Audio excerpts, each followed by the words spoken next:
welcome back to Alice Talks Football, and welcome back to another Manchester United latest news and latest update show on the channel. In today's video, I'm going to be discussing all the latest Manchester United news, updates and stuff that's gone around in the last 24 hours, but most importantly, some of the news that's come out today. And I'm actually going to be reacting to Ole Gunnar Solskjaer's press conference, where he's made some comments on the likes of Donny Van De Beek. He made some comments on Ronaldo and a little bit of a couple of stories going out. What are the talking points of today's video? First of all, guys, obviously, if you watched the Villareal game, and I didn't actually spot this, so I didn't talk about this in my live stream on the night of the Villareal game, because I didn't actually spot this till afterwards, where I saw all over Twitter. But Donny Van De Beek was fuming that he did not get subbed on versus Villareal, and he chucked his gum, and he was getting consoled by the players like Dean Henderson, Alanga. You know, a lot of the players were consoling Donny Van De Beek, and it's kind of gone viral, the video of Donny Van De Beek angry, sort of chucking his gum and all of that. And Ole Gunnar Solskjaer has seen that video, and he's responded to that video by making some comments about Van De Beek. And I think, you know, Ole Gunnar Solskjaer's last two press conferences,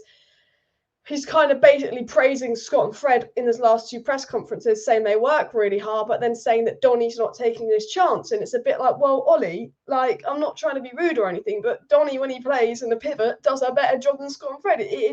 It's using it right. So I'm going to give you my thoughts on that. I'm going to tell you exactly what Ole Gunnar Solskjaer said, and I'll quote what he said. Also, Ronaldo apparently slamming Ole Gunnar Solskjaer's tactics, saying he doesn't play good football, and told Ole Gunnar Solskjaer he needs to play better football to get the best out of him. What was Ole's reaction to that as well? But first of all, guys, so much to talk about. Donny wants to go. We're going to get into all the discussion. But first of all, please do go ahead and smash that like button, subscribe down below, share this video. Any comments you have for me, any questions you have for me, or talking points you have for me, please do get them down below. But smash that like button. You're probably wondering, Alice, why are you live at 3:30? You never go live at 3:30. I never go live at 3:30 because I'm normally busy during the day. But Friday is the one day I have no uni lectures on or anything, like no work to do. Well, actually, when I say I do have lots of uni work to do, but instead of being productive doing my uni work, I wanted to do a video reacting to Ollie's press conference and talking a bit. Because you know what? Look, the international break is coming up, and I slack on live streams during the international break, and I slacked on live streams last week because I was ill. So I'm like, you know what? Why not just do a live during the day and make up for the amount of live streams I missed during the international break and last week? Looked like a good YouTuber and all of that. There probably will be a second live stream tonight, guys. I'm probably going to do a Manchester United versus Everton match preview tonight, probably around 9 p.m. I guess if I'm going live now, 7 would be a little bit early. So I'd probably do one maybe around 9 p.m. So do go and subscribe for that. But I'm going to get into a few live chats and then I'll get into my talking points. The Manchester United fan base says he cannot believe that Ollie basically said that Donny needs to take his chance when he's been man of the match in his last two starts, while Fred and Scott have constantly the weak point. And I absolutely 100% agree with this comment. I feel a little bit sorry for Donny Van De Beek because Ollie's saying, well, he just needs to take his chance. And I'm like, well, you gave Donny a start versus Wolves, last game of the season last year, man of the match. You gave Donny a start versus West Ham in the Carabao Cup, despite us losing. He was man of the match. In the 45 minutes he played versus Young Boys, he was one of our best players. Donny's last three starts, he has been basically the best player on the pitch while playing in the position that Fred and McTominay playing and doing the same role as Fred and McTominay. Yet, when Fred and McTominay play, we're always saying they're the weak point. So it's like Donny plays in Fred and McTominay's position is the strong point and is one of the best players. But when Fred and McTominay play in that position, they're one of the worst players. And that's why everyone's like, free Donny Van De Beek. I'm not sitting here going, free Telles. Telles has barely been given a chance as well, because the difference between Donny Van De Beek and the difference between Alex Telles is Luke Shaw has been the best left back in the world for the last year, while Fred and Scott McTominay have been bang average, if not below average, the majority of games, and Donny plays their position. You know, if Luke Shaw had been shit week in, week out, I'd be asking for Telles to play, but he hasn't. But Donny and Fred have not been good enough, and that's the difference. And Ole Gunnar Solskjaer in his press conference tried to compare the Donny Van De Beek situation, where he's like, you know, other players are waiting for their chance, you know, Telles is waiting for a chance and all that. But the difference between Donny and Telles is Donny's not competing with the best. Donny's not competing with Kimmich and Kante for a position in the pivot. Donny's competing with McTominay and Fred. Luke Shaw's been amazing. No one's going to get in over Luke Shaw, not even Andy Robertson. But the majority of players should be given a chance over Scott McTominay and Fred when they've been the weakest part. And I think what Ollie said in his preference was just, you know, not great. Ole Gunnar long ball. We will be talking about Ollie's tactics, moments FC, very much pretty much links to what Gary Neville said. Long ball, can't break down teams. Has Ollie got to go? A lot of people that were Ollie in and defending him last season are like, I think Ollie's got to go. I was very Ollie in last season. I defended Ollie in the summer, but looking at the way we've started this season, looking at the football we're playing, the only reason I've not switched to Ollie out yet is because we are equal on points with Chelsea and Manchester City, but I'm the least Ollie in you could get from an Ollie in. I'm basically Ollie out without being Ollie out, because I understand it now. I'm a loss away or a draw away from being Ollie out right now. But I just think of the tactics Ole Gunnar Solskjaer's playing, as I agree, is back. Alicia says, wrong comment. Donny says, Donny is a quality player. I do not understand why he isn't playing. I don't understand it either. Ollie is a clown. Ollie needs to go. Alicia says, I know how Donny feels, to be fair. I just think that, the Donny Van De Beek situation is completely unfair. He's done nothing wrong. I just think I'm going to talk about. I'm going to read out what Ollie said. I'm going to read out what's happened and all of that, and Ollie out and stuff. So get your chats in down below. I think Fred is good in a wing back position rather than DM. Fred's best positions for Man United, best games for Man United, has come where he's not played in the pivot. Fred's not a CDM, and we know McTominay is not a CDM because that experiment needs to be over. And Declan Gill says, like you said, Alice, Donny gets an average 45 minutes, then subbed off. Fred plays shit and gets to start the next game. What more does Donny have to do? Exactly. I completely agree with Declan Gill's comment here. I think the most frustrating thing is, especially when you're watching, is Donny Van De Beek will play well, and he'll have like an average 45 minutes, and Ollie will sub him off. And it's like, so Fred can play shit for 90 minutes, not get subbed off and play the next game.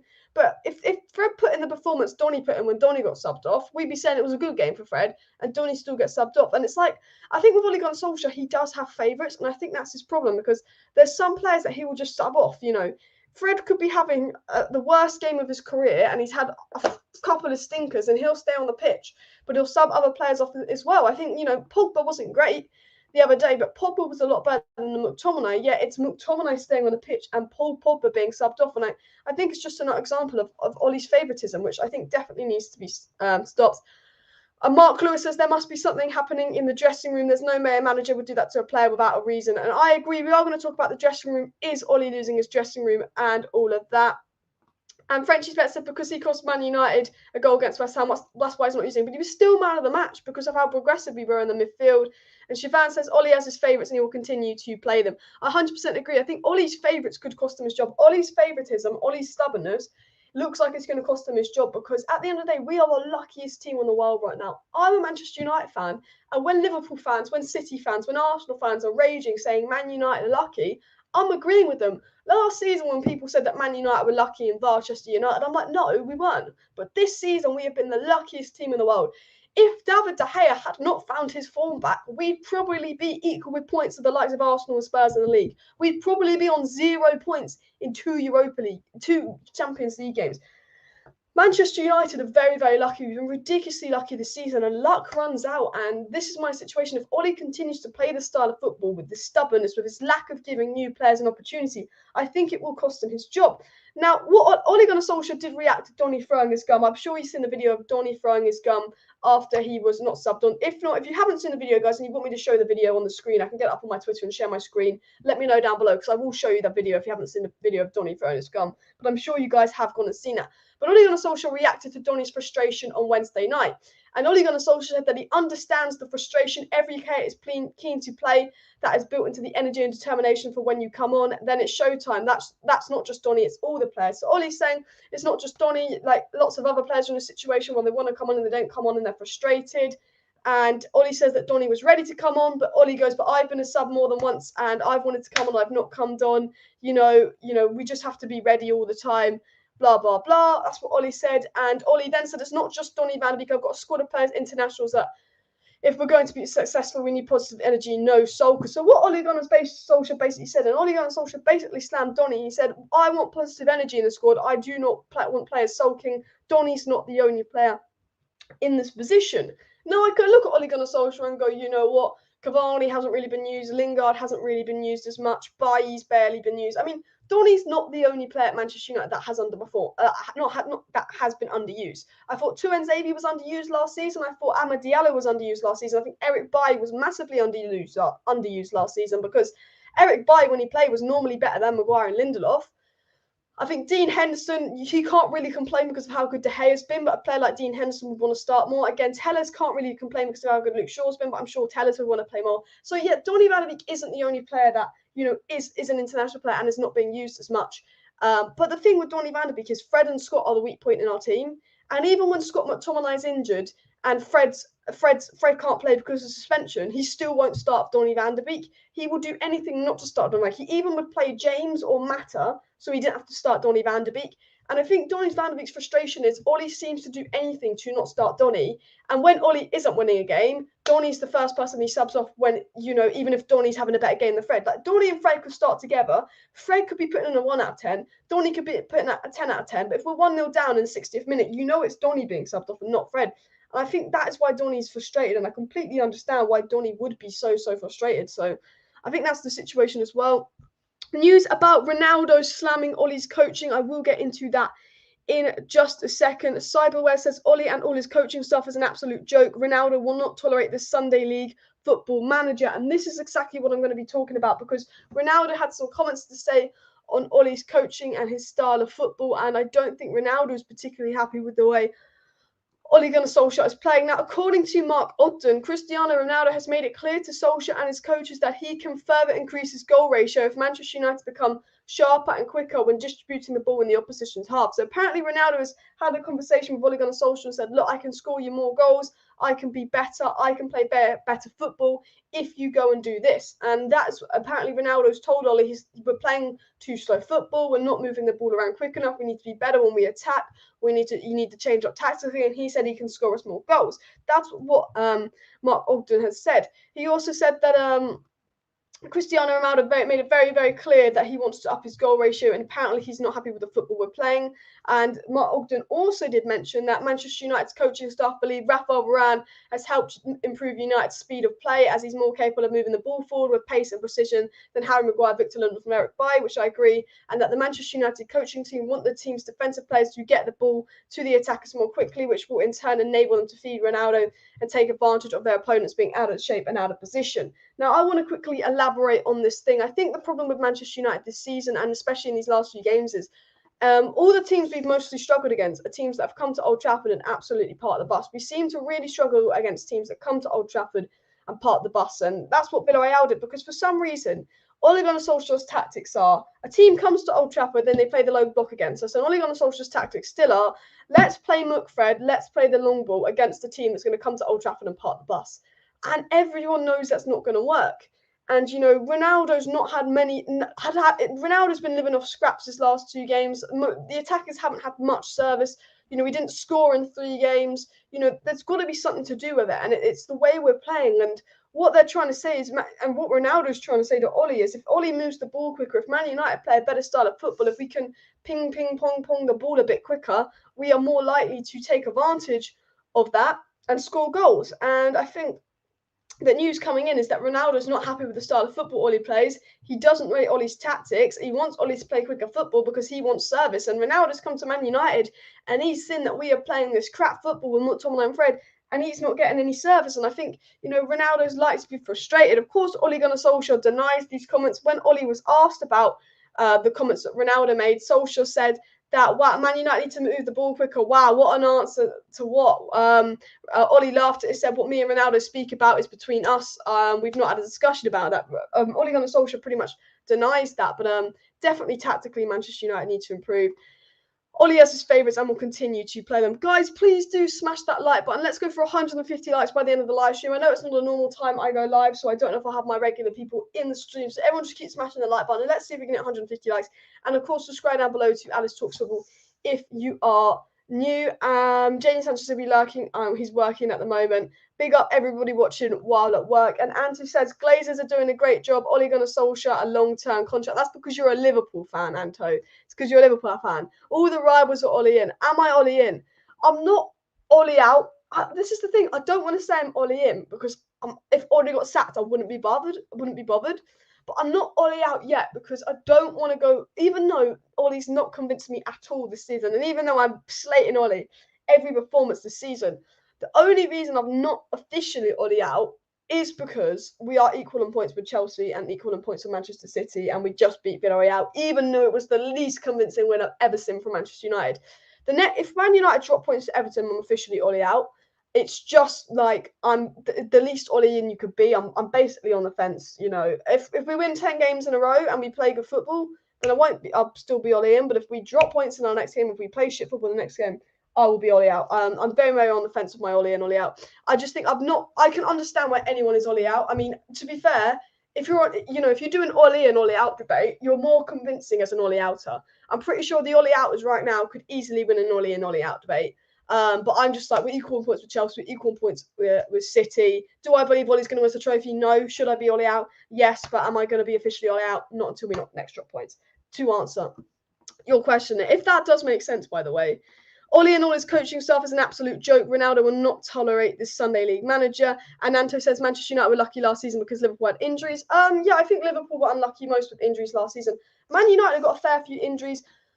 Obviously, we've got Everton tomorrow at 12:30. Now, Luke Shaw will be out for the Everton game and Harry Maguire will be out for the Everton team. So they're two of our most key defenders are both going to be out for the Everton game. So, but the injuries are starting to pile up. Scott McTominay's only just come back from injury and he looks a little bit not right yet. Knowing Manchester United, Bruno, Ronaldo, Pogba will get injured and Scott McTominay will be absolutely rock solid all season and not get injured. But you know what it is. Anto says that Jadon Sancho's a flop. Jadon Sancho is not a flop, guys.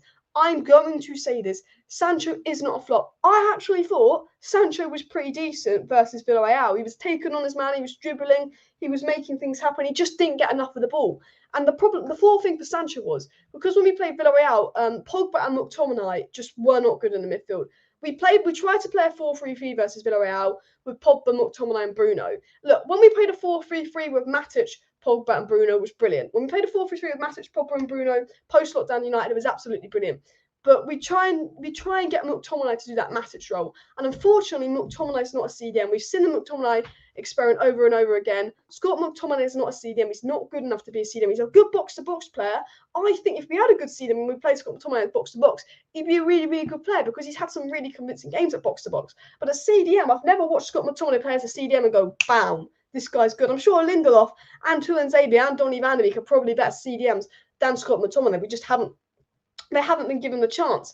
And it's just not been very, very convincing. But I don't think Jadon Sancho's a flop, back to your point, because I thought Jadon Sancho's best game actually was against Villareal. And I just think if he had got a bit more service, if Matic just started instead of McTominay, and Jadon Sancho had ended up getting a lot more service to do things with the ball, I think Jadon Sancho could have got a goal or assist. I think he almost got a goal. I think he was very, very heavily involved. And I actually thought Jadon Sancho was quite good versus Villareal. He just didn't get a lot of the ball. But when he had the ball, he looked positive and he was doing positive things. So I wouldn't call Jadon Sancho a flop yet. It's only been 8 games, only 4 starts. Yes, he hasn't got a goal or assist, but I think every game I see Jadon Sancho is improving. He just needs to go into it. I do have to say this, though. I was really angry of Gareth Southgate. What Gareth Southgate said about Jadon Sancho, I think it's I just think I don't like Gareth Southgate because Gareth Southgate gets asked about Jadon Sancho and Gareth Southgate goes, based on his form, Jadon shouldn't have been picked for the England squad. He's not been good for Man United. But I'm like, well, yeah, Jadon Sancho's not the only one that's had bad form. Who else had bad form? Harry Kane. It's like you're not singling out Harry Kane for his bad form. It feels like Jadon Sancho is the only player sort of being singled out right now for his bad form. And it just really, really frustrates me. It really, really frustrates me how Gareth Southgate will literally single out Jadon Sancho and go, I guess on form, Jadon Sancho doesn't deserve to be picked. Well, I guess on form, Ollie Watkins doesn't deserve to be picked. Either does Jadon Sancho, either does Harry Kane, either has Phil Foden, either has Mason Mount. That none of those players deserve to be picked on form. Mason Greenwood deserves to be picked on form. Absolutely. I think Antonio plays for Jamaica now, but if it's on form, Antonio would be deserved to be picked on form. Emile Smith-Rowe deserves to be picked on form. Jude Bellingham's getting picked over the likes of Jesse Lingard and Jordan Henderson, who barely played. And I sat there and I went, why is Gareth Southgate sitting here? Yes, Jadon Sancho, in terms of form, probably doesn't deserve to be called up for England. But why is Gareth Southgate saying that about his players? The one thing that frustrates me with Gareth Southgate is he does not protect his players. He did not protect Mason Greenwood when he was called up a year ago and that incident happened in Iceland. He's literally belittling Jadon Sancho, saying, yeah, he probably doesn't deserve to be picked. You don't say that.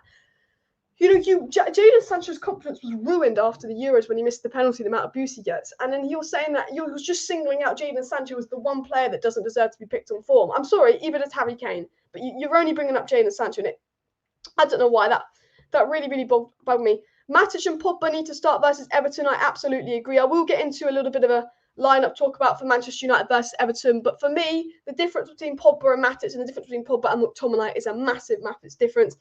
And Scott Kelter says, Ollie not going anywhere as long as he gets top 4. Thank you for the super chat, Scott. And that's the problem, Man United don't look like they're going to win trophies under Ollie, and this is the best Man United squad we've had in 10 years, guys. This is by far the best Manchester United squad we've had in about a good 10 years. But the unfortunate situation is, under Ole Gunnar Solskjaer, I cannot see Manchester United winning a trophy, which means I should really be Ollie out. And, you know, this squad is brilliant. This is the best squad we've had since Sir Alex Ferguson by a mile. We're talking about Ronaldo, Cavani, Rashford, Sancho, Bruno, Pogba, Greenwood getting better and better. You know, all those players, you know, Lingard can't get in the squad when he's in the form of his career. Martial is a good player, but he's nowhere near the squad levels. We're talking about, this is the best squad that Manchester United have had in 10 years, yet we don't look like we're going to win a trophy this season. And the thing is, I think, you know, top four, the last couple of seasons was good because we were a club that were not getting top four very often. Then top four the last couple of seasons have been good. But when you look at the squad we have now, and now we've now become a consistent top four club, we need to move on from that. We don't want to become the next Arsenal. You know, Arsenal under Wenger just became a squad that was all about top four. Now, we became a squad that was all about top four because it was about betting back in the top four, which was really, really important. But looking at the team we have, looking at the players we have, looking at the facilities we have to win trophies this season. And, you know, what I'm going to compare Ole Gunnar Solskjaer to Frank Lampard. Frank Lampard did a really, really good job with the facilities he had. You know, he inherited a poor Chelsea side that didn't do particularly great under Maurizio Sarri. They had a transfer ban. They lost their best player in Eden Hazard, and they got a lot of young players out. And what Frank Lampard did is he got that Chelsea side into the top four by utilising all their youth players into the squad. You know, they sold Hazard. You've got to remember that. They lost the best player. They almost didn't get top four that season. And then, you know, Frank Lampard did a really good job of taking Chelsea from point C to point B. You know, he got all these youngsters and he utilised them and he gave them game time. And, you know, Frank Lampard did a really good job in his first season at Chelsea. But then in Frank Lampard's second season at Chelsea, he got Havertz, he got Werner, he got Thiago Silva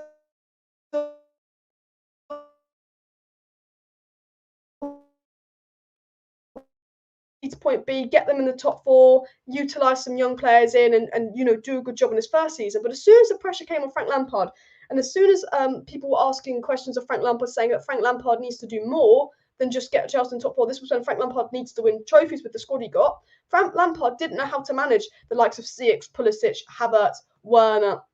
Frank Lampard was not getting the best out of this Chelsea tour because he had so many big names and he had so much pressure to go ahead and win trophies. You know, not just you know, getting the top four. Frank Lampard had to go and win trophies this season, and I think that's the situation with Ole Gunnar Solskjaer. I think I'm going to applaud Ole Gunnar Solskjaer.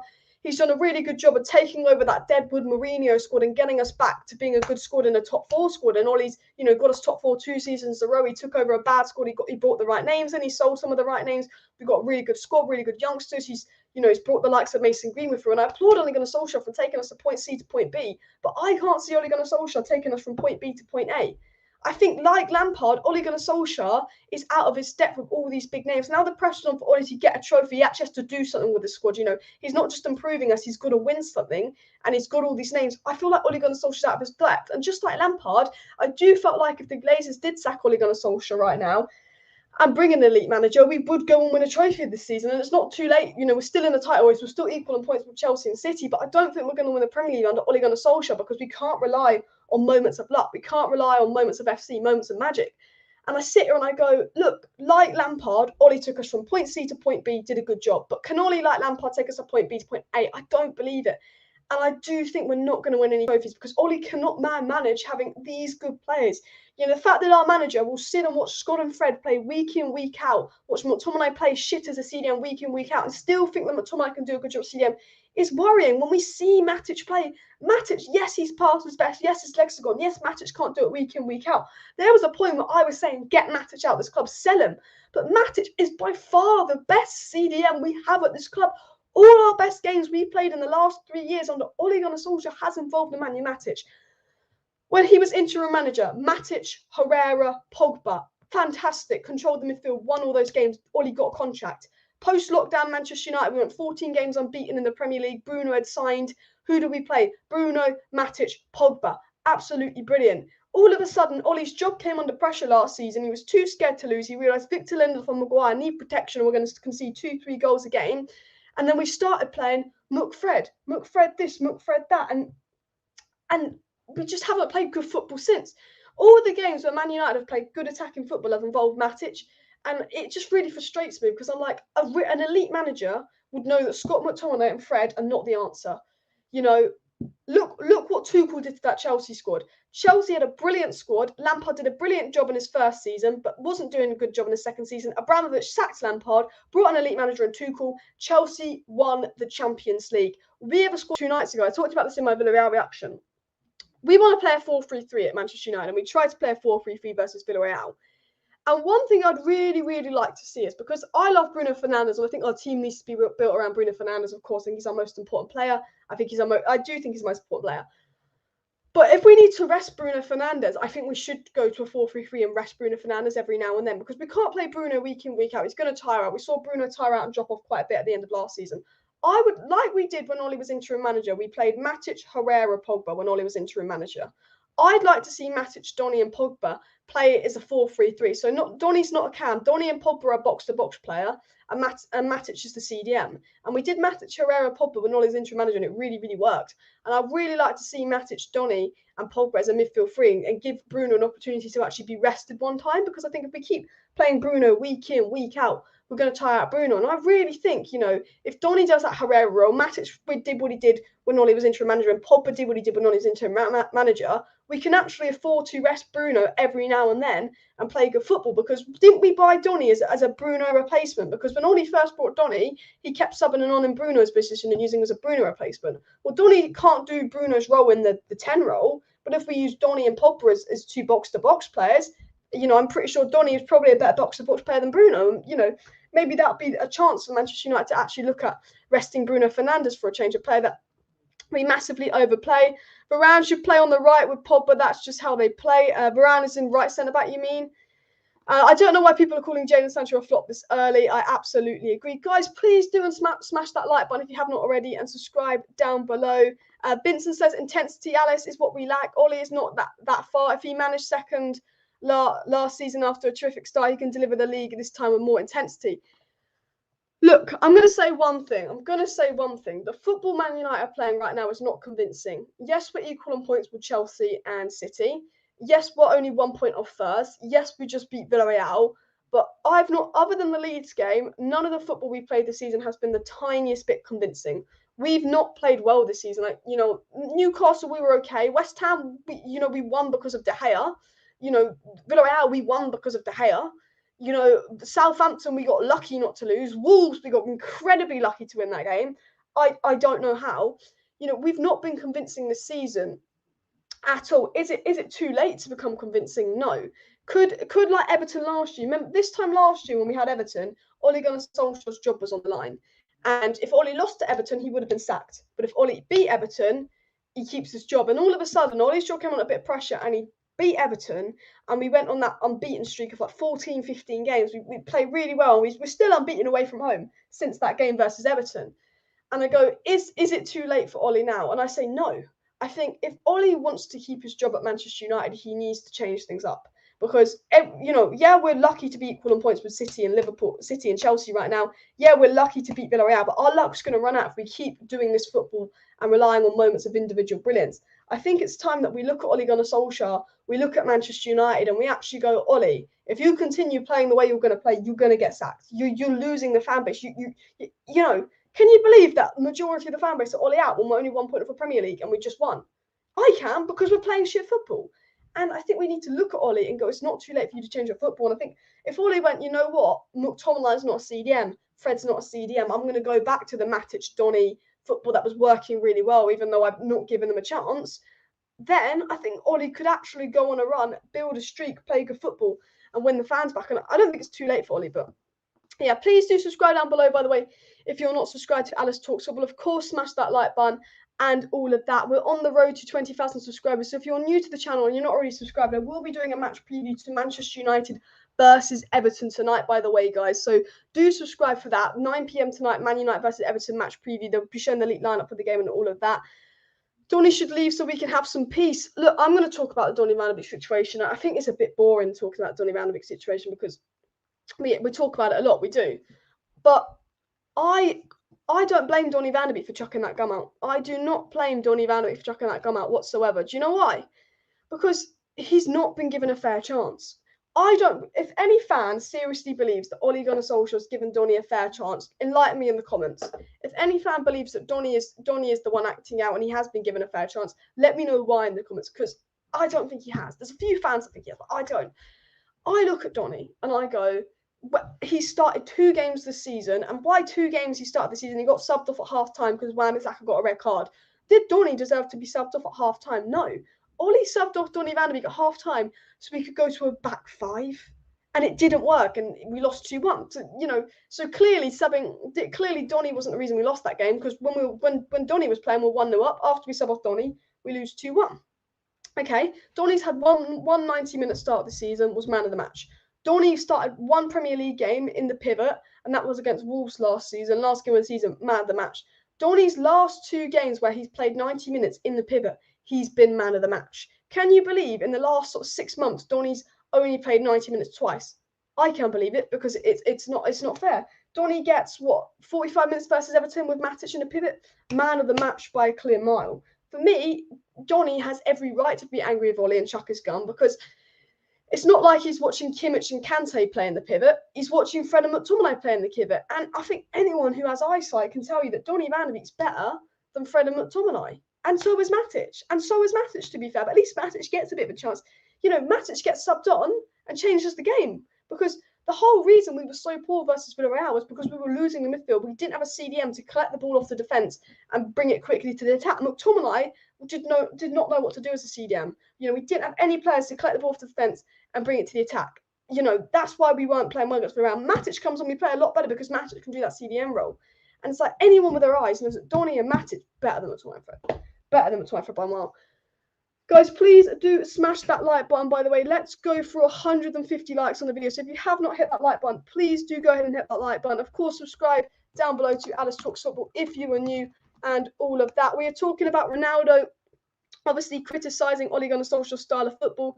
Ronaldo is not very happy with the style of football Manchester United play, and apparently Ronaldo has had words with Ollie saying that Manchester United need to play better and quicker football. He's not getting enough service, and in the last 2 games, Ronaldo hasn't played well because he's had no service, and Ronaldo himself apparently is not very happy with Ole Gunnar Solskjaer whatsoever. And we're also talking about, obviously, Ole Gunnar Solskjaer responded to Donny throwing out his gum, and Ollie said that Donny's been given his chance. There's a lot of players in Donny Van De Beek's situation. He needs to behave better, and Ole Gunnar Solskjaer was basically saying that, with the Donny situation, he understands that he's right to be frustrated, but Ollie was saying we don't need that negative energy. Hashley says Ollie is like a small boy entering a sweet shop and wanting every sweet, but when he got the sweets, he does not know how to eat them. Same way, Ollie does not know how to use top players that we have, and that's a good analogy there. I think, going back to the point I said about Frank Lampard, Ole Gunnar Solskjaer has been a good manager in the sense of inheriting a shit Manchester United team, getting the right players and then getting them back to a consistent top 4 team and building a team for a future.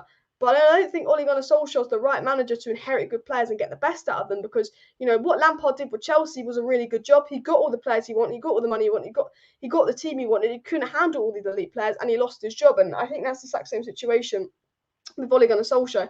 He then gets these big names, he then gets these elite players, but then Ole Gunnar Solskjaer's all of a sudden like, shit, what do I do? What do I do? He does look out of his depth. I 100% agree with you guys. 100% agree. LMAO United has easy games at the moment. That is a thing, actually. I was in my match reaction last weekend. I was saying that Man United have only had easy games this season. Man United have only had easy games this season, and that's the worrying thing. We've got some really difficult games coming up, and this is going to be the real test for us. You've got to think that Everton is probably our hardest Premier League game. Maybe West Ham, to be fair, and we did win.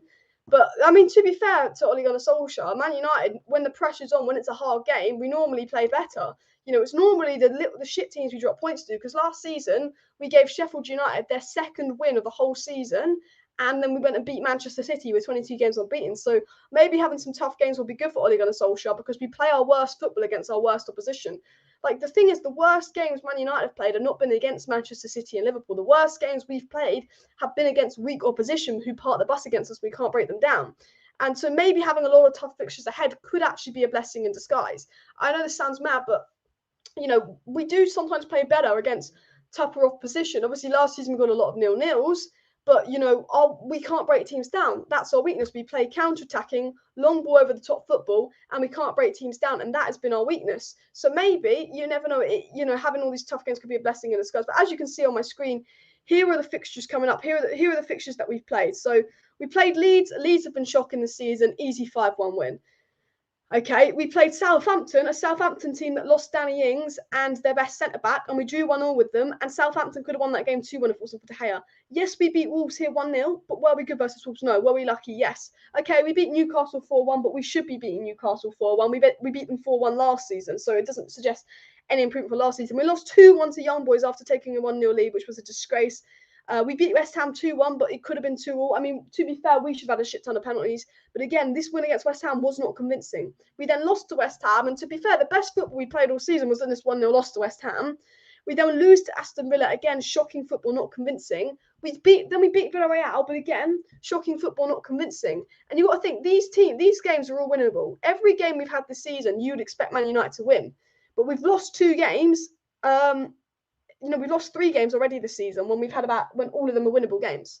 Now we're going into Everton. Everton are a tough game. You drew 3-0 with them last season. Everton actually had a decent start to the season. Damari Gray is on fire. We've got Everton tomorrow. It's a tough game. Then we've got Leicester. I know Leicester haven't had the best start to the season, but Leicester is indeed a very, very tough game. Atalanta are a better team than Young Boys and a better team than Villareal. I tell you that now. Atalanta home and away, Liverpool and Tottenham. Yes, Tottenham is shit, but Tottenham beat Manchester City. Liverpool are top of the league right now. We then have Manchester City, tough game. Watford, easy game, but you know what Manchester United are like. I can tell you this now, we'll probably be the first team to give points to Norwich this season. I tell you this, clip this now. When Man United go and play Norwich, Norwich will probably have not won a single Premier League game. They'll play Manchester United and will probably get played off the park by Norwich City and give them their first point. Watford's our only easy game in the month of November. I guarantee you the one game we'll drop points in the month of November is Watford.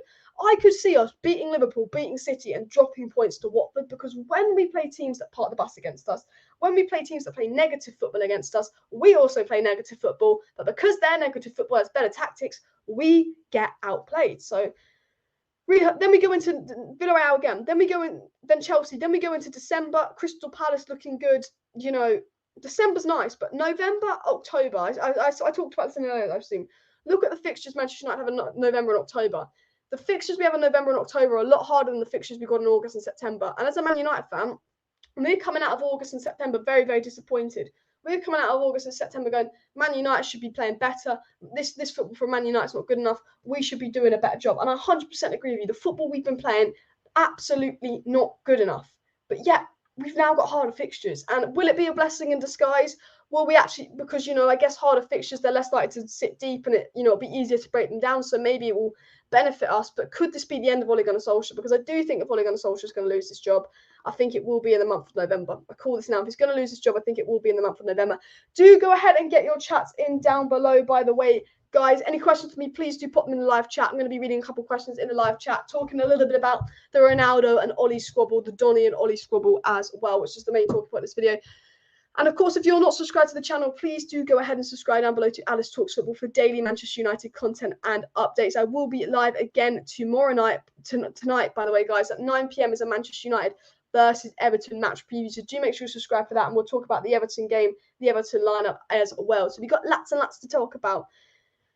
Joe says, all fingers pointed in management, unfortunately. On paper, best defence in the league and arguably the best attack with Rashford fit. No excuses anymore. I absolutely agree. Let's look at the Manchester United squad. We've got probably the best attack in world football, name for name.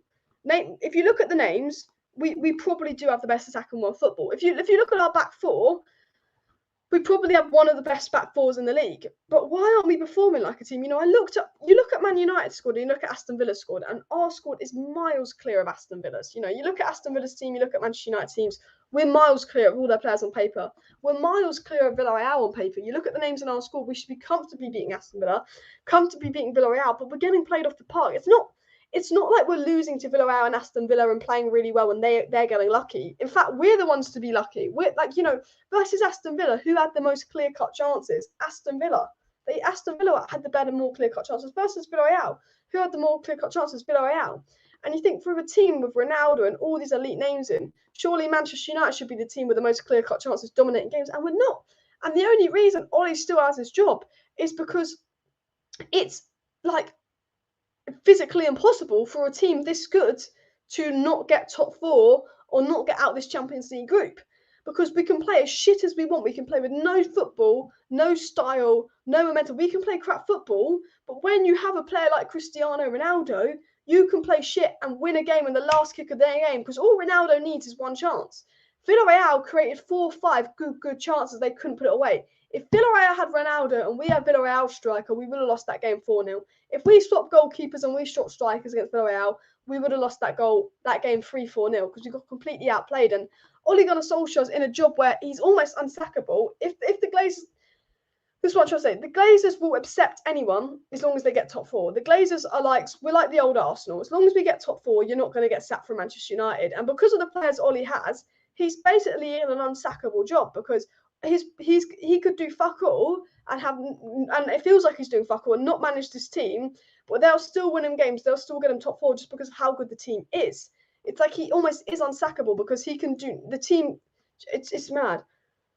Ollie should be like, let slash teams not play for draws. 100% agree with Steve here. I think the one thing that's had me the most worried this season is I do feel like Manchester United are playing for draws. There's a lot of teams where I want us to go and win the game, but a lot of our substitutions we make, and one thing I will applaud Ole Gunnar Solskjaer on this season is I think he has made more substitutions. I think we've made more substitutions this season. We've been more positive with our substitutions, 100%. But the one thing that really comes to mind this season, again, is, yeah, we've made more substitutions and all that, but we make negative substitutions. We're going to win a game and we bring on the likes of Matic and Fred ahead of Donny Van De Beek. And when you're looking for goals, Donny Van De Beek is more of a rider, more of a creator. When we're trying to win games, we're bringing on centre backs, we're bringing on right backs, we're bringing on CDMs. We're not bringing on attackers. And it's like, when we're 1-0 and you're bringing on Matic and you're leaving the likes of Martial, Rashford, Sancho, Lingard on the bench, does that mean that your manager is looking for a draw? Because I do feel like under Ole Gunnar Solskjaer, it's coward football. It is play not to football thing. Ollie is a lying coward. Let Donny leave, says Dennis. I want to talk about why I'm fuming about Donny Van De Beek. I want to talk about what's annoyed me about the Donny Van De Beek situation, guys. I do want to talk about this quickly. My problem with Ole Gunnar Solskjaer's treatment of Donny Van De Beek is more that I generally believe Ole Gunnar Solskjaer is ruining Donny Van De Beek's career. Donny Van De Beek had a really good chance to go on loan to Everton. Now, Everton are playing quite well. Donny Van De Beek was this close to going in Everton on loan. All the paperwork was sorted between Donny going to Everton on loan. Donny had agreed to do it. Everton wanted Donny. Bish, bash, bosh. Pardon me. And then Ole Gunnar Solskjaer pulled the plug on and wouldn't let Donny leave to go on loan. Ole Gunnar Solskjaer, Donny was this close to joining Everton on loan. We know from Fabrizio Romano, we know from all the details. Donny was this close to leaving to go to Everton on loan. Ole Gunnar Solskjaer stopped that happening. Ole Gunnar Solskjaer stopped Donny Van De Beek getting a loan move to get game time. Ollie stopped it. Ollie stopped it because he promised Van De Beek that he was going to use him, he was going to play him. Ollie has given Van De Beek 190 minutes. With 10 games into the season, Donny Van De Beek's seen 90 minutes once. He doesn't even get subbed off the bench anymore. He used to at least get a 5-minute cameo. He had 45 minutes versus Young Boys and 90 minutes versus West Ham, and he was man of the match versus West Ham, and he hasn't been subbed off once. Donny could be playing week in, week out for Everton right now, and Ole Gunnar Solskjaer was the person that stopped that move because he promised Donny he would play him. He has not given Donny a fair chance. If Donny is man of the match versus West Ham, you would think, okay, he'll probably start versus Villareal and get a chance. And, if he's not allowed to leave, if Ollie's promised him game time and he's been man of the match in his last 2 starts for Manchester United and he was actually quite good versus Young Boys, you're thinking, surely Donny will play. So Donny, for me, has every right to be fuming. He was this close to leaving. Ollie was the person that stopped him leaving, said he was going to play. He got 1 start. He was man of the match. When he played and started versus Young Boys, he was still better than Fred in the pivot. It's not like Fred and McTominay have been good. It's not like he's not playing because Fred and McTominay have been playing like Kimmich and Kante.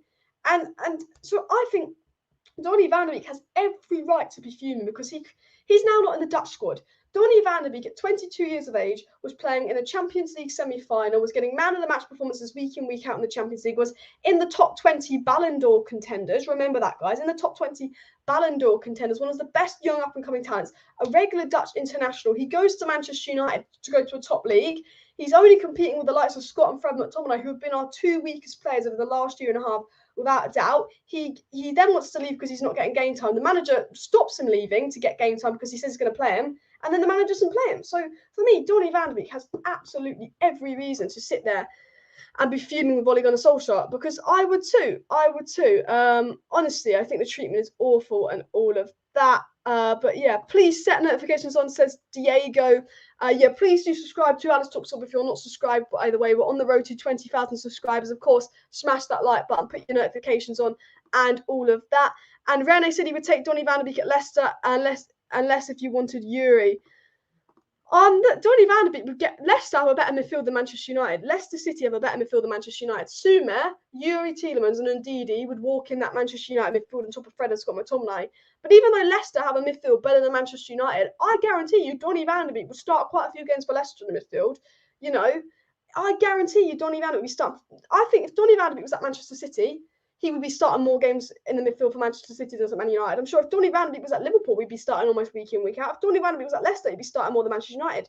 And Leicester, Liverpool, and Manchester City have better midfields than Man United. And I still think if Donny Van De Beek was at those clubs, he'd get more game time. I honestly believe it. And one thing I did want to mention, and one thing I did actually want to throw out, regarding sort of Donny's game time is, it's Ollie doesn't trust Donny Van De Beek. And for me, that just shows a weakness as a manager, that he can't trust his players. Because Jurgen Klopp is a much better manager than Ole Gunnar Solskjaer. Every Man United fan, unless they're deluded, will admit that Jurgen Klopp is a better manager than Ole Gunnar Solskjaer. By a mile, it's clear. It shouldn't even be a debate. For me, Jurgen Klopp is the best manager in the Premier League right now. I know Tuchel won the Champions League. I know Pep's, that Man City team is so big. But if you actually look at the Liverpool squad on paper and you look at the Manchester City squad on paper and the depth and all of that, Jurgen Klopp, for me, has done a better job than Pep Guardiola.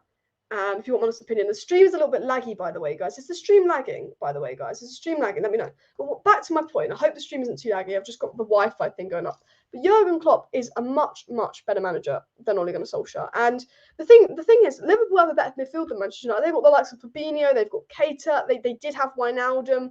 They've got Henderson. But you see Curtis Jones and Harvey Elliott starting in the Liverpool midfield in Premier League games. If Jurgen Klopp can take a risk to give a player like Curtis Jones, a youngster, a start in a Premier League game, or give Harvey Elliott, a player that only had Champions League experience, a start in the Premier League game, then why can't Ole Gunnar Solskjaer take the risk to give Donny Van De Beek, who was a Ballon d'Or nominee, top 100 Ballon d'Or nominee, was playing in Champions League semi-finals, and is much more experienced than Harvey Elliott and Curtis Jones? Why can't Ollie take the risk to start Donny?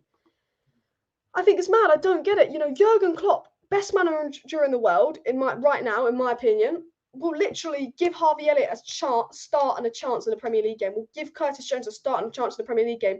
And they're not as good as Donny Van De Beek. They've had less experience than Donny Van De Beek. Ollie has got literally someone who could have got a Ballon d'Or, and his weakest position is the pivot right now, but he still won't change it up to give Donny a start. And I'm like Jurgen's giving Harvey Elliott and Curtis Jones starts, in the midfield. And then they've got nowhere near the experience or ability of Donny Van De Beek. But, Liverpool are still winning leagues, are still top of the league, while letting the likes of Curtis Jones and Harvey Elliott start. Liverpool are still winning trophies, and they let the likes of Harvey Elliott and Curtis Jones start in the midfield. We're not winning trophies, and we're not letting anyone else start in that midfield. And I'm like, well, maybe if we let people start in that midfield that aren't starting, like Matic and Donny, that have proven that they should be starting, maybe we win trophies as well. I don't get it. I hope the stream isn't too laggy, by the way. Give Van De Beek a chance. And how can Ollie say that Donny did not give his 100% when he was given the chance? Exactly. When, that West Ham game, the best chance versus West Ham was the Donny Van De Beek chance, where he did that, Greenwood came on for 20 seconds. Donny got the ball, did a good ball over the top to Greenwood, and another day Greenwood would have scored that, Donny would have got an assist. Man United, almost the best chance Man United had in that game was created by Donny Van De Beek.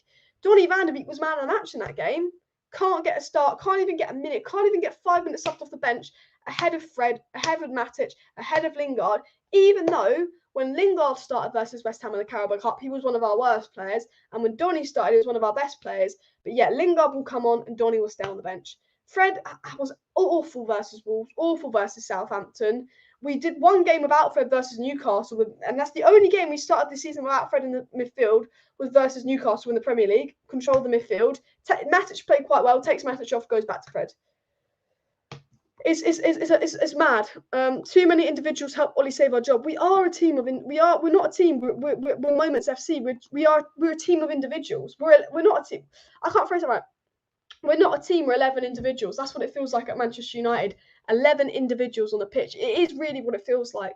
And, Gary Neville's absolutely right. And I think, that's the first time an actual proper pundit, because I think a lot of opinion about McFred and Ole Gunnar Solskjaer, I think what we've seen in the past is because a lot of these pundits are friends of Ole Gunnar Solskjaer, so he has been immune to criticism on Twitter by his former teammates, by pundits, and I think in a weird way. And I think Gary Neville, speaking out last week was the first time we've really seen sort of someone with an influence in the media speak out about Ole Gunnar Solskjaer, because we've all been saying it, McFred ain't the way, we're individual FC, rely on individual brilliance, but no one in the media was saying it. And all of a sudden, in the media, they are starting to speak out about Ole Gunnar Solskjaer and all of that. And I think Gary Neville coming out and saying that Manchester United don't feel like a team. They're just 11 great players on the pitch, and there's no patterns of play. They rely on moments of individual brilliance. And Gary Neville says he believes Manchester United will not win a title if we continue being a team that doesn't play as a team and rely on individual brilliance. And ever since Gary Neville said that, we've all seen it. And he hit the nail on the head. And I think a lot of shit comes out of Gary Neville's mouth. I don't agree with a lot of what Gary Neville has to say as a pundit, but he got the Super League spot on, and his analysis on Ole Gunnar Solskjaer, he's been spot on, because we literally 11 good players on the pitch. We don't play as a team. There's no pattern to play. We're not dominating games. We're getting lucky. All of a sudden, Ronaldo does something. Bruno does something. The Telles goal, wonder goal. You're not going to see that week in, week out. Individual brilliance. Ronaldo, last minute winner. That's just what Ronaldo does. If Martial was playing and not Ronaldo because we didn't sign Ronaldo, where would we be? Dropping points to Villareal. If David hadn't picked up a spawn, where would we be? Losing to Villareal. Losing to Wolves. Do you know what I mean? Frenchy Bet says blame is on players. For me, it's about the management. I can't blame them. I think we can blame the players for not beating West Ham, because I think Ollie got his substitutions and his tactical choices spot on versus West Ham in the Carabao Cup. We didn't win. I think you could blame the players for that, because I think Lingard had chance after chance after chance. Martial had chances. Sancho had chances. Mata had so many chances, did not perform. But when you look at the team we have and you look at how we're performing as a team, it has to be down to the coaching. It has to be down to the managers. If this Manchester United team that has all these top players, this Manchester United team has so many top players, and we are getting outplayed at home to Villareal, we're getting outplayed at home to Aston Villa, we're getting outplayed away to Southampton, outplayed away to Wolves. Wolves, Southampton, Aston Villa and Villareal all played better football, all had the better chances to win the game, even though our team is miles clear of them.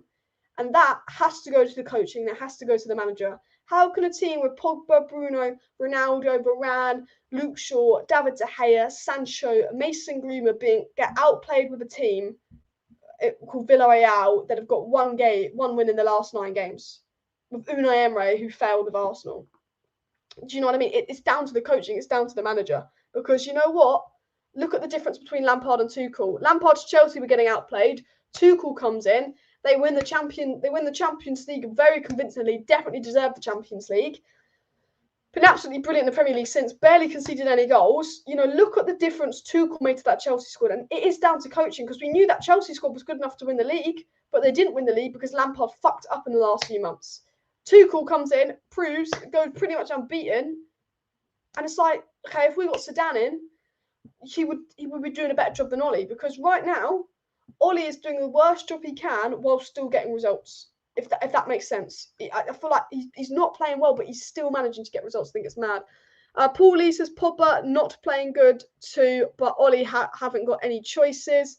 And Hashley says Bruno saved Ollie when he was signed and brought him time, and now David is buying Ollie time. I agree. I feel like Ollie's job is being saved by players. I feel like Ollie's job has been saved by players in a weird way this season. If you look at it, when Ollie's job was on the line, okay, Ollie's job's been on the line on 3 occasions, okay? Ollie's job was on the line back in January. Ollie's job was on the line back in January. We'd lost to Burnley at home. We'd lost to Arsenal. We were crap. He brings in Bruno Fernandes. We go 14 games unbeaten. Ollie's job is no longer on the line.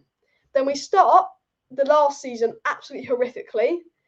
Bruno saves us versus Everton. Ollie's job is no longer on the line. Now, Ollie got a decent season coming second. Yeah, we lost the Europa League. We've started this season awfully, but David De Gea is saving the Titanic again. As DT once famously said, David De Gea could save the bloody Titanic. He's not wrong. David De Gea is now basically saving Ole Gunnar Solskjaer, his job. So Ole Gunnar Solskjaer's job has been saved by Bruno when he first came in. Bruno at the beginning of last season is now being saved by David De Gea, and it's like Ollie's in an unsackable job, because when you've got all these elite names, you can be playing so shit, but if you've got David De Gea, if you've got Ronaldo, you've got Bruno Fernandes, we're still going to win games. So Yeah, I agree.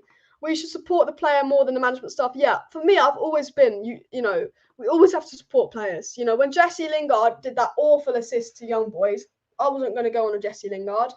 I was like, well, it's Olly's fault. You know, I was criticising Ollie after Young Boys. I wasn't going in on Jesse Lingard or Aaron Wan-Bissaka for losing us the game. For me, it's always on the management. I'm like, we were still 1-0 up when Wan-Bissaka got the red card. You went to a back five. You took Donny off, who was our best midfielder ahead of Fred. You took Ronaldo and Bruno off. Ollie's the reason we lost to Young Boys.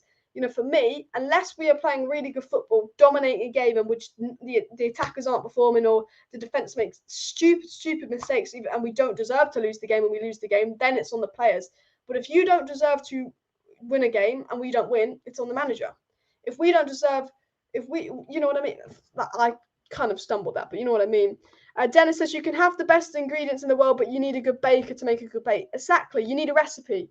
Exactly. That's the thing is, I feel like that is the thing with Ole Gunnar Solskjaer. As someone that is Ollie in by this much, it's only because we're equal in points with Chelsea and City. If we drop points at Everton, officially Ollie out, throwing it out there. I just feel like he's got everything he has to be successful.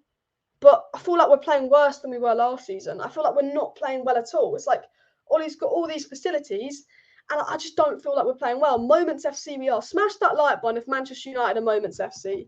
If you believe Manchester United are Moments FC, smash that like button. By the way, guys, if you just joined the live stream, you've not seen my face before, and you're new to the channel, I do daily Manchester United live streams and occasionally a few short videos on the channel reacting to things as well. So please do go ahead and subscribe for that. We're also 20 likes away from 150 likes, so please do smash that like button if you have not already. By the way, guys, please do go ahead and smash that like button, and of course do subscribe because I'm going to be live again at 9 p.m. I'm going to be live tonight at 9 p.m. for a Manchester United versus Everton preview, so do subscribe for that because I'm going to be showing you the lineup that Manchester United could play versus Everton, and I'm going to be doing a tactical analysis on the lineup that I would play versus Everton.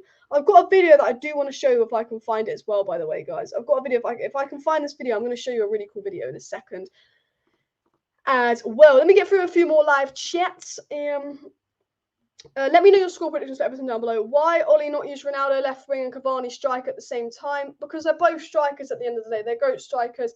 Dennis says, great show, keep up the good work. And Paul Lee says, Ollie only coaches players he likes. Ollie has favouritism. We agree this. Goodwin Joshua says, we all know that United will not have a bad run of games because of the talented individuals we have, but I'm damn sure this manager cannot win us a title, so how we get this man out? I am baffled. And that is basically what I was trying to say, but I couldn't phrase myself really well, and I completely agree with this comment here. It feels like because of the players we have, it's pretty much impossible for Ollie not to get top four, for Ollie not to get out of the Champions League group because of the players we have. So it's like because it's physically impossible because of the players we have not to get top four and not to get out of the group, it feels like it's almost physically impossible for Ollie to be sacked. However, you know, Ollie's not going to win us trophies. And, you know, if Abramovich was in charge, if Sheikh Mansour was in charge of Manchester United, they would sack Ollie for not winning a trophy. But because the Glazers are in charge of Manchester United and their minimum requirement is top four, he's not going to get sacked. And that's what the situation is. I did want to show you guys the Van De Beek video if you haven't seen it, because I did say I was going to show you the Van De Beek video. So can you all see my screen here? This is the Van De Beek video, by the way, guys, for you guys that have not seen it. This is a different angle of it. So this is Donny. So Donny's been told he's not coming on here. You can see Fred warming up. And as you can see, just Donny's taking his bib off. He puts his bib down. He does not look happy. And then he sits down here, and the players are sort of patting Donny like, I'm sorry. Like, even Dean Henderson puts his arm over, like, sorry, bro, you don't get subbed on. And Donny's not happy. And here he goes. He takes his gum out. And he's going to chuck it down. And he chucks it right down by Phelan and Fred. And that is the video that Ole Gunnar Solskjaer seen. This is the video that's going all over social media of, you know, Donny not happy that he's been subbed off whatsoever. And, you know, Ollie's reacted to that. And Ollie is basically saying that, you know, Donny needs to not act out. Ollie's basically criticising Donny Van De Beek for acting out. And I'm just sitting there thinking, well, I think he has a right to act out. Let me know down below. Because I'm really intrigued to know your guys' thought on this. Do you think Donny was wrong to act out, or do you not blame Donny for bloody acting out? Because for me, I felt like Donny sat there patiently long enough now. I feel like Donny sat there patiently waiting for his chance long enough now that I feel like Donny has the right to act out. I just feel like he does. Vincent says we are better or equal to Chelsea. It's only that they parked the bus against City and won the Champions League. Our true rivals City and Liverpool are just an injury away from being mediocre game. Liverpool don't have the squad depth that City and Chelsea have.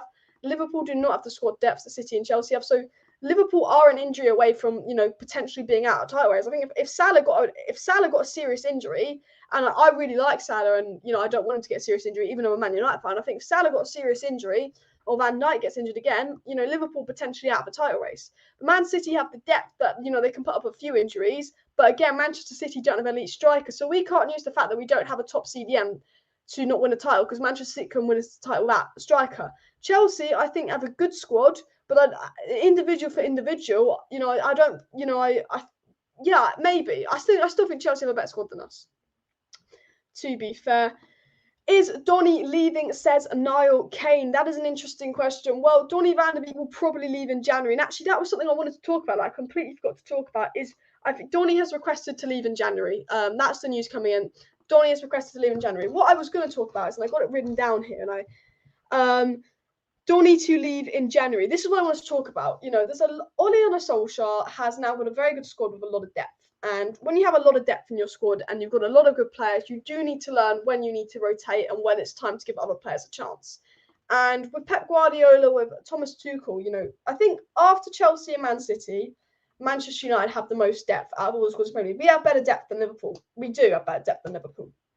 And Manchester City have all these elite players, but you don't see the media saying Mahrez isn't getting enough game time, Foden isn't getting enough game time, Sterling isn't getting enough game time, because even though Manchester City have attacking options of Ferran Torres, Jesus, Grealish, Foden, Mahrez, Bernardo Silva, Sterling, even though Manchester City have seven wingers, you don't hear once that one of those wingers isn't getting enough game time, because Pep Guardiola finds a way to make sure that those players are all integrated and that none of them don't go 3 games without minutes. Do you know what I mean? Because Pep Guardiola gives them opportunity. Pulisic, Ziyech, Havertz, Werner, Lukaku, Mount, Hudson-Odoi, again, seven good attackers there for Chelsea. You never hear stories that one of those attackers doesn't get enough game time, because Thomas Tuchel finds a way around it to make sure all those players are involved. Now, Ole Gunnar Solskjaer has got just as good a squad depth as Manchester City and Chelsea, and definitely in terms of attack, maybe better squad depth. Ronaldo, Sancho, Greenwood, Rashford, Pogba can play on the wing, Bruno, Amar, Diallo, good player, not really playing. Jadon, I think I said Sancho, Martial, Lingard. That's 10 players. Cavani, 11 players. That's 11 players. I've named 7 for the other 2. Can Ole Gunnar Solskjaer jiggle his squad around to make sure that he gives the attackers the right amount of game time? And that's something that comes with having a really good squad, is to be able to be an elite enough manager to manage the players and know when to drop players, know when to start players, and Pep and Tuchel know when to give players a chance. And Jorginho and Kovacic and Kante have all been absolutely fantastic for Chelsea, all been brilliant in the last year. But because of Tuchel's system, he can only play 2 of Kovacic, Jorginho, and Kante. And even though they're all playing well, but he knows when to play what 2 and when to, with Manchester City, they've got Gundogan, Rodri, Fernandinho, Bernardo Silva, Kevin De Bruyne. Pep knows when to play who where, but I just feel like with Ollie, it's always going to be McFred. It's like I can't predict the Manchester City and the Chelsea lineup, because I can't predict it. But when Man United have a big game, I know it's McFred with Pogba on the left, because we're too predictable. Every big game Manchester United had in the last year was McFred with Pogba on the left, unless one of them was injured. With Chelsea, you can't predict what they're going to do. Is it going to be Kante? Is it going to be Jorginho? Is it going to be Havertz? Is it going to be Werner? Is it going to be Lukaku? With Manchester City, is it going to be Fernandinho? Is it going to be Rodri? Is it going to be no CDM like in the Champions League final? Is it going to be Ferran Torres? A striker? Is Jesus going to play striker? Is De Bruyne going to play false 9? It's like, I think as well with Man United is we're too predictable. We do the same thing. And I think what I'm trying to say is, when you have such an elite squad, when you have a squad that is at such a high level, you need to be able to rotate at the right time and not make it predictable at all. I just seen a comment here that I was going to read out. Clutch Kenny Rocky Regan says Ollie blame at offside rules and the ref after losing. Tuchel blame himself after loss against Manchester City. I agree that I think there's times where we have been unfair to lose. I think West Brom, there was that really, really poor decision against Lindelof. How, you know, and I think we've had times where VAR has absolutely mugged us off and we should have had penalties. But at the end of the day, you know, Ollie's only got himself to blame. You know, if we lose a game and we don't play well, we can't be relying on VAR and the ref to save us out of jail. You know, we didn't play well against Aston Villa. You know, Ollie's a lucky manager. You know, on another day, Aston Villa's goal would have been ruled out. Bruno would have scored his penalty and we would have beaten Aston Villa 1-0 because Ollie's a lucky manager. But we can't be relying on luck to win us games, you know. At the end of the day, even if we'd have beat Aston Villa 1-0 and Bruno scored his penalty and the Aston Villa goal was ruled out, we wouldn't be saying we played well. And it's like, Ollie as a manager has no right to complain about the decisions made by the ref versus Aston Villa, because at the end of the day, we didn't deserve to win the game. If we had dominated Aston Villa, if we were all over Aston Villa and we could have won that game 4-5-0, we didn't, and we were unlucky.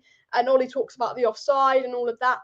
Fair enough to Ollie, but I think when you lose a game, despite how you lose, even if we lose the game because they have a dodgy penalty, if you lose a game and you do not play well, you can only blame the manager, despite the decisions that were made, because if you do not play well, you weren't going to win the game anyway. You know, at the end of the day, Man United weren't going to beat Villa anyway because we weren't playing well. So we can't complain. So yeah. Paul Lee says Donny has been very respectful to the club. Unfortunately, the coach doesn't respond to him. 100% agree. Azam says we need Ollie sacked in October to save the season. The thing is, if Ollie's going to get sacked, if you want my honest opinion, he's not going to get sacked to at least December. Like, I'm just going to throw it out there. If Ollie's going to be sacked, you're not seeing him go to at least December, because probably November. If you actually look at the fixture list we have and the fixtures coming up. And Roger Benjamin says the problem is that Ollie thinks of five-a-sides are a good yardstick. McFred are everywhere in the game and they get lost because all they can do is close down players and they don't do well. I agree. Ollie, obviously, I'm sure you're aware that the other day Ollie came out and he was basically praising McFred and he was talking all about McFred this, McFred that. But Ollie came out the other day and he basically said that he likes Scott and Fred because he can trust them. They're hard workers and all of that. And I think that's what frustrates me. You know, you can trust a player; they can be hardworking, but are they good enough? No. If you use your eyes, Donny and Matic better than McTominay and Fred. But because McTominay and Fred, you can trust them and they're hard working and they'll protect the fence, and you know that's what you trust. That's what we're going to play. And yeah, really, really frustrating. This comment, Neil says no other club would have Ollie as manager. He is clueless. You know what? I'm going to throw this out here. As I said with the fixture list, right now, Ole Gunnar Solskjaer has done nothing to convince me that this Man United are going to win trophies. Right now, Ole Gunnar Solskjaer's done nothing to convince me that this Man United team is going to win trophies. Now, if I look at this Man United team should be winning trophies. But Ole Gunnar Solskjaer's done nothing to convince me this Man United team is going to win trophies. But if we look at the fixtures we have coming up, this is Ole Gunnar Solskjaer's chance to prove us all wrong. Let's have a look. This is Ole Gunnar Solskjaer's chance to prove us all wrong. Everton, Leicester, Liverpool, Atalanta twice. Then you've got the likes of Man City and Liverpool.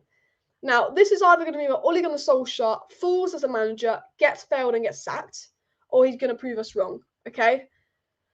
We're either going to see Man United go on a 14-game unbeaten streak, winning against the likes of City and Liverpool, playing some good football, getting a little bit lucky here and there, or we're going to see Everton drop points, Leicester drop points, Atalanta drop points, Liverpool drop points, Tottenham not great, Atalanta not great, Man City maybe a lucky win, Watford drop points, and Ollie gets sacked in November.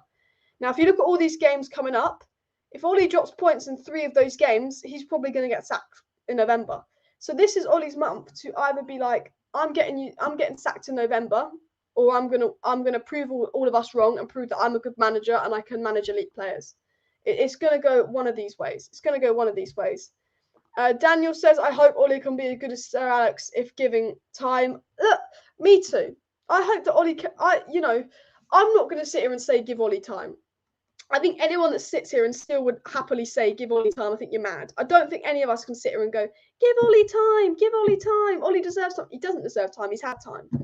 But I would love Ole Gunnar Solskjaer to all of a sudden, Villareal, all of a sudden win this next 15 games, prove us all wrong, and we will be saying Ollie in. But yeah, what about the Pogba contract extension? No new updates on the Pogba contract extension, to be honest. Nothing new. And why are you live early? Thought you start in the evenings? Because I'm going to be live again this evening for a Manchester United versus Everton preview. So I was a bit bored and I didn't have any uni lectures today and I didn't want to do my uni work. So I thought if I keep myself busy by doing a live stream. So I'm doing 2 live streams today because Ollie's comments in the press conference annoyed me. So If you are watching and you are not subscribed to the channel, by the way, guys, please do go and click that subscribe button down below to Alice Talks Football. Please do subscribe to the channel down below, because I will be live again at 9 p.m. tonight for a Manchester United versus Villareal match preview. Because obviously, I only go live between about 6 o'clock and about 10 p.m. I'm only live between about 6 o'clock and 10 p.m. apart from weekends. So I know a lot of my regular viewers will probably not be watching this right now.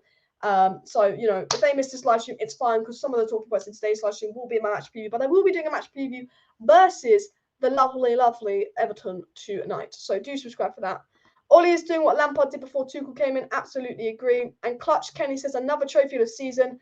We should sack Ollie. We have the squad which can win the UCL, EPL. Now we need a good manager like Tuchel season. I do agree. I think that we would be playing better football and have more points and probably beating young boys and beating Villareal much more comfortably with a different manager. Tuchel lost because he changed the team too much. I think Tuchel just tries something different, but sometimes it doesn't pay off. And Ashley says, I don't think Ollie will be sacked. All the Glazers care about is top four so they can get Champions League money. Absolutely agree. Yeah, and I haven't subscribed. I will only subscribe when Sancho scores a goal. Well, I hope Sancho scores, because we're on the road to 20,000 subscribers, by the way, guys. We're 1,350 subscribers away from 20k, which is still a long way to go. But hopefully the goal is to hit 20,000 subscribers by the end of 2020. So please do subscribe if you're not subscribed. Asm says, if he buys a CDM and change the football, then we can give Ollie a chance. But since he's not changing anything and still persisting with the same boring tactics football, he deserves the sack. And you know what? I agree with this.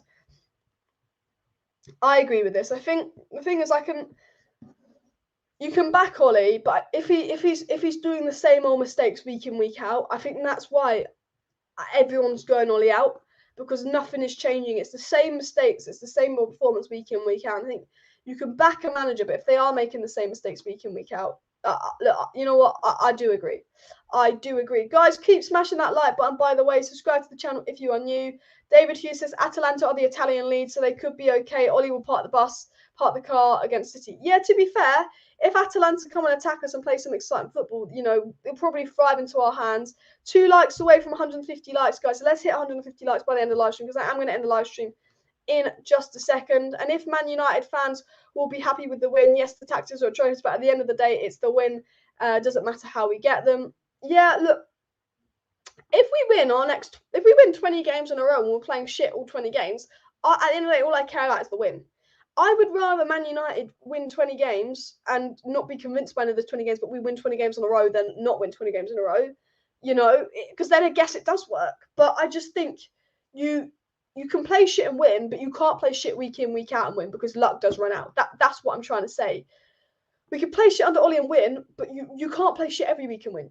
You just physically can't. That's what I'm trying to say. And I throw it on Ollie. Hope head sticking his head to Donny. And Premier League we will beat Leicester City, Tottenham, draw with Everton, lose to City and Liverpool. Hope wrong. Tough fixtures we'll have to see. And Whitey Clutch says, if you're a Man United fan, be happy with the win. Yes, the tactics are atrocious, but at the end of the day, it's about the wins. Doesn't matter how we get them. I agree. There are certain Manchester United fans out there that were not happy that we beat Villareal. And I just don't understand. If you're a Man United fan, how can you not celebrate the win versus Villareal? Yes, we played awful. Yes, we played shit football. Yes, it means Ollie lives to manage another game.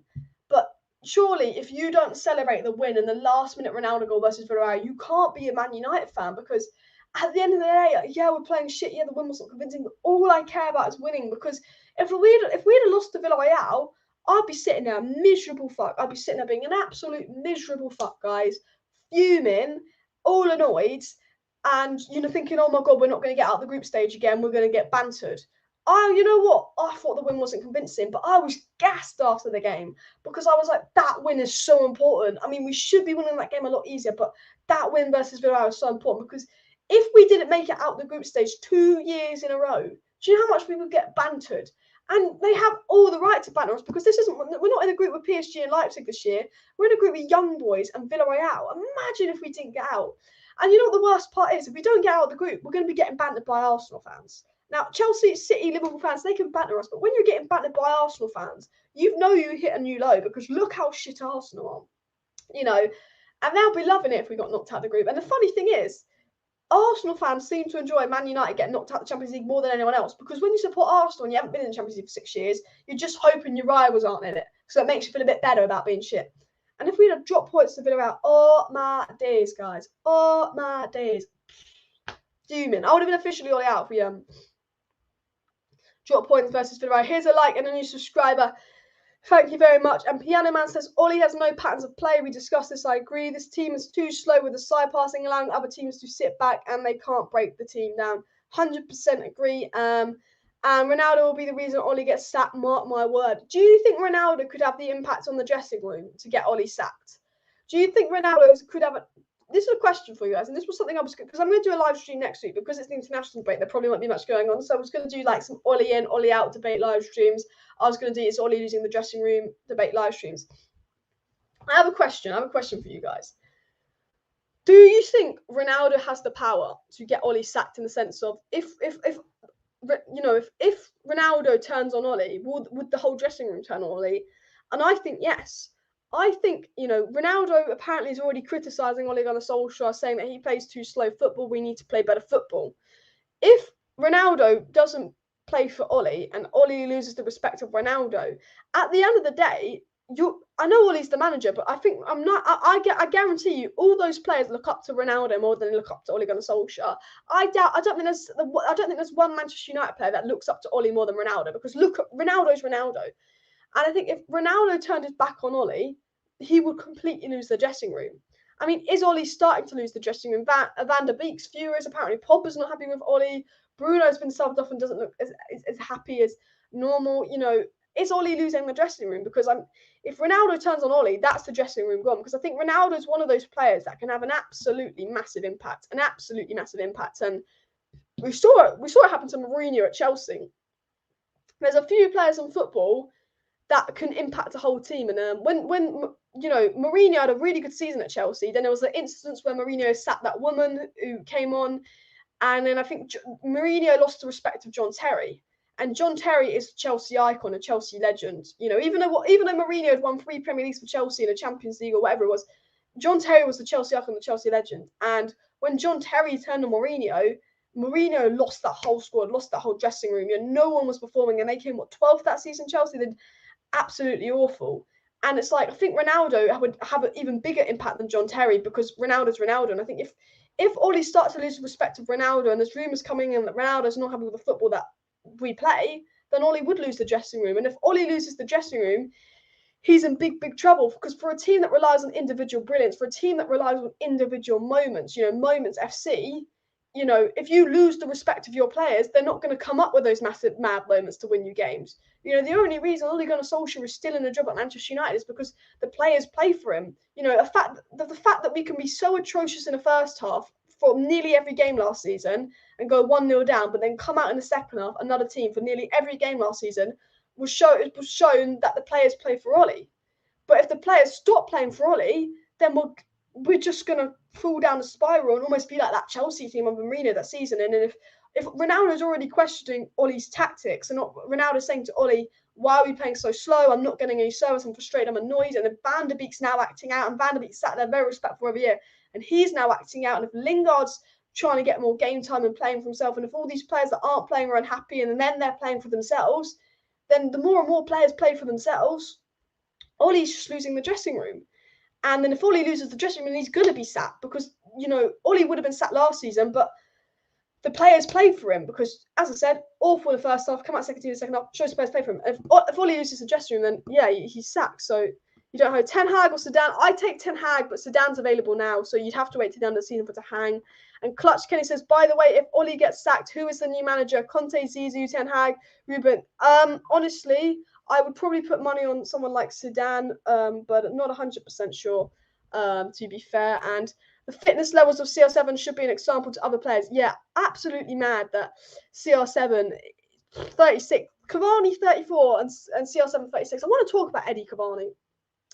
Edison Cavani was absolutely freaking fantastic, guys. Absolutely fantastic. Cavani was the other day. Absolutely fantastic. He played a part in the goal. His work rate to run the ball. Cavani is 34. Ronaldo is 36, and their work rate at that age should just be an example to anyone in football. And in my match preview later, because I'm going to be live at 9 p.m. for a match preview, but in my match preview later tonight, I'm going to be talking about Ronaldo and Cavani. You know, Cavani deserves to start versus Everton, but how are we going to fit Ronaldo and Cavani versus Everton? I will be talking about in my match preview tonight. But yeah, amazing. Who would you like as Man United? If Ollie got sacked, who would you bring in as Man United manager? Let me know down below. And what was your thoughts on Greenwood versus Aston Villa? Look, a lot of people saying Greenwood was greedy, criticising Greenwood. For me, I liked Greenwood versus Aston Villa because when Greenwood was on the ball, he wasn't passing it sideways, it wasn't passing it backwards. Yes, Greenwood was greedy, but when Mason Greenwood was on the ball versus Aston Villa, I actually felt like something was going to happen. I actually felt like Man United were actually going to score a goal. You know, because we weren't good versus Aston Villa. Everyone was crap. Greenwood was greedy. I agree. But at least when Greenwood had the ball, I sat there and I felt like we were actually going to do something. I thought we're actually going to score a goal. And I wasn't too bothered about Greenwood versus Aston Villa, if you want my honest opinion. I was not too bothered. Individual brilliance FC, and Hegarty FC, and Ollie's obsession with McTominay and Fred is creepy. I agree. And according to me, the best 11: Ronaldo, Rashford, Bruno, Sancho, Pogba, Van de Beek, Shaw, Maguire, Varane, Dalot, De Gea. I bring Wan-Bissaka in over Varane. It's not over Dalot, but I somewhat agree with you and all of that. That comment's a bit. I won't read that out. What do you think about Paul Pogba's future? You have to wait and see. But with the way we're playing, would Paul Pogba really want to play in the system? Probably not. And I like my forwards being greedy, get them more chances, and can only get Cavani in with either 4-4-2. I want to show you something. Now I was going to save this for my match. Preview because I'm going to do a match preview for Man United versus Everton tonight. But what I want to do is I want to get. Let me go here. Let me share my screen with you guys. It's Chosen 11. There is one way that we can fit Ronaldo and Cavani in while playing them both as strikers. And you know when Ollie's job was on the line last season? When Ollie's job was on the line last season, we actually played this formation versus Everton. We actually played this formation versus Everton when Ollie's job was on the line last season. We played the 4-4-2 diamond versus Everton last season. Ollie's job was on the line and it worked. We also played the 4-4-2 diamond versus Leipzig and it worked. But then we played the 4-4-2 diamond versus Arsenal and it didn't work. Now, we could very much play the 4-4-2 diamond versus Everton again because I think with the you can't drop Ronaldo. You cannot drop Ronaldo whatsoever. You can't. But with the performance that Cavani put in coming off the bench, Cavani 100% deserves to start. And if you're starting Cavani, Ronaldo's more likely to play on the wing. But you can't. Ronaldo's not a winger anymore, and a lot of people don't understand that. Ronaldo's not a winger anymore. So if you start Cavani and you start Ronaldo, you kind of got to play with two strikers or play Ronaldo out of position. And, no manager in the world is going to play Ronaldo out of position.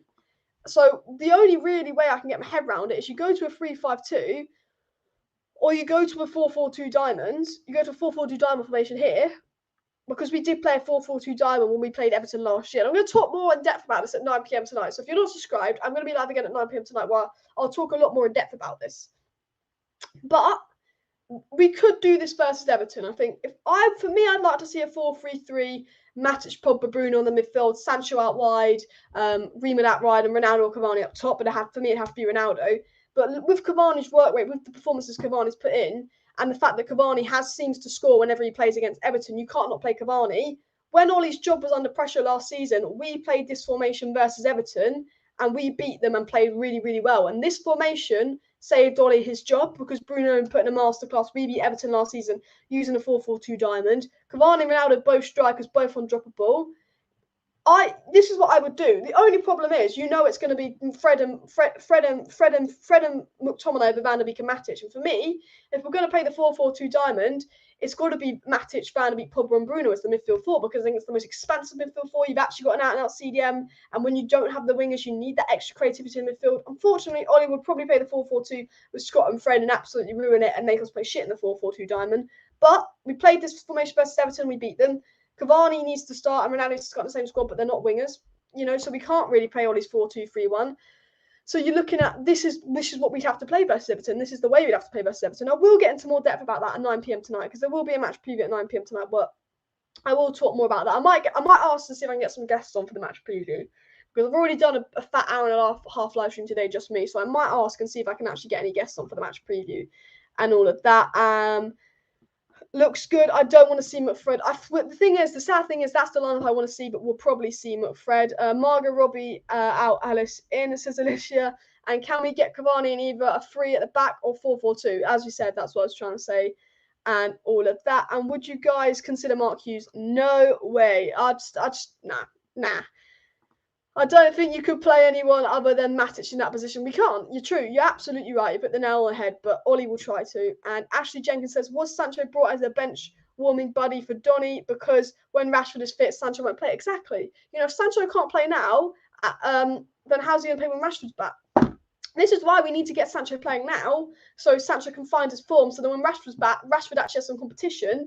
And also, the thing that frustrates me is, when Rashford's back, is Ollie really going to bench Rashford so he can play McFred in the pivot? Surely not, because Ollie does love Rashford. Ollie loves Rashford like he loves McTominay. Surely Ollie's not going to bench McFred so we can play Rashford in the pivot when Rashford's back. Surely not. Surely not, Ollie. So then you'd be looking at, okay, Rashford's going to play on the left, so it's going to have to be Pogba and someone in the middle. So why are we playing McFred now and Pogba on the left when we know when Rashford's back after the international break? This Everton game is going to be our last game without Rashford. Rashford's back after this Everton game after the international break. So why are we playing with, as soon as Rashford's back, are we going to be playing with Pogba on the left and putting Rashford on the bench? No. So why are we doing that now as well? Loads of things to question. I'm absolutely mad one. Now Dortmund plays a 4-1-2-1-2 formation. We get exposed at the wings because of the fullbacks play inverted wingers, leaving the back line exposed so we can feed too much. Exactly. I think defensively it doesn't offer the most protection, the 4-1-2-1-2. How's Dan James doing at Leeds? I haven't watched any of Leeds, to be fair, so I can't comment on that. And Ollie's neither fans, manager, or tactical genius. Yeah. Ollie's just got to do something special. We've got, as I said before, we've got a load of half fixtures coming up, and Ole Gunnar Solskjaer has just got to go out there and he's just got to be able to do something special. He's got to be able to surprise us, do something special. And will he be able to do that? We'll just have to wait and see. We will have to just wait and see. All right, guys, I will be live tonight, by the way, for a match preview. I think I'm going to be live at 9 p.m. for a Manchester United versus Everton match preview. So please do go ahead and subscribe down below. I'll talk about the way we can play versus Everton. I'm going to see if I can get some guests on and all that. So 9 p.m. tonight, Manchester United versus Everton match preview. Go subscribe for that. I'm going to end the live stream here because I've been live for an hour and a half. But I wanted to do a bit of a chatty live stream because I was slacking on the lives last week when I was ill. And then with the international break coming up, I'm not going to lie, I'm probably going to slack on the lives because there's nothing to talk about. So I'm going to end the live stream here. Thank you everyone for tuning in today's chat. If you had any questions for me that I did not read out, just get them in tonight's live stream. 9 p.m. tonight, I'm live again. I'm just going to read out this comment, though, because it is a good comment. We need a manager, new football philosophy like Klopp, Pep, Tuchel. I don't think Zidane or Conte have this. Nagelsmann and Ten Hag, and the other hand, seem to have philosophy. I agree. I don't want Conte. I don't think he's too defensive. Don't think, with the squad we have, he involves less attackers, more defenders. So, yeah, no, I agree with that comment. Would not want to see Conte and all that. But I'm going to finish my live stream now. I'm going to be live at 9 p.m. tonight, so subscribe for that. Share this video and all of that. One of the mods, can you time out Sanjog for a not very nice comment there about Fred? But smash the like, subscribe down below, share the video, comment your thoughts down below. Live at 9 p.m. Man United Everton match preview. Be there at 9 p.m. Subscribe. Thanks everyone for tuning in.